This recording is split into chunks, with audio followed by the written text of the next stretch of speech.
Vallahi sizin nempon yollarından müştakilim. Ma öyle balansı kögülçüydünüz mü, özünüz sögülçüydünüz mü? He, balansı kögülçüydünüz mü, özünüz sögülçüydünüz mü? Nempon yol? Siz nempon yol. Siz gep buladı mı? Özüm sögülçüydü, ben balamın kögülçüydüm.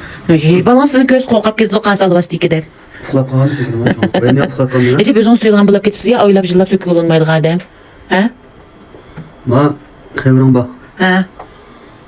20-30 kun bo'ldi, men uyqum yaxshi emas. Gel, qizil dodo chiqibdi ekan. 20-30 kun emas, 2-3 kundan buyon yo'q. Voy, men ishqilibdi. Dodo chiqibdi ekan, edi uyqusizlikdan. He. Shuningga qarta ishiltatamsiz.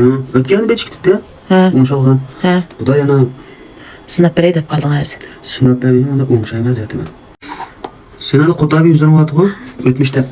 Qota yuzdan dayatqanni. Chiroyli gap qilamiz. Ha, chiroyli. Sen qanaqadan chiqib qolgan edi chiroyli yuzlaring. Ha? Motor cho'qirib yuzdan o'tib. Shuni o'shagan ekan, men kichikina bitta dodolarni o'sha tamkirayman. Dodolar. Ha, oldingi qatam o'shida aytdingiz-ku. Teyze ishqilib. Hozir mishal yurib o'tganman deb baqirdim. Qilinkansiz, qiynansin oydim shunda tura olaman deb nimiz qilmayotgansiz. Mushunda chiqdim men qalb yuzimni o'zimdan. Tuqqanlar yuzinglar to'xtamay gada chiqib gadaning izi tartishdi cho'ngib ketayotgan, baylishib ketayotgan ahvollar bo'lib qolsa, shiltib kirib basanglar bo'ldi.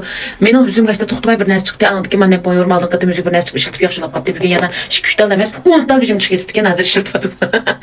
Ashta ahvollar qolsa, anadiki hozir oyoz keldi, ishtik terimiz maylishdi, aptapda kuydi. Ashta ahvollarım bek yaxshi unum qilyapti. Chaplaqni katib ishlasang texim yaxshi. Bir qap basanglar 3 qap barda chaplaqimiz, Ma'noda bir qapi 49 joy 9 ming.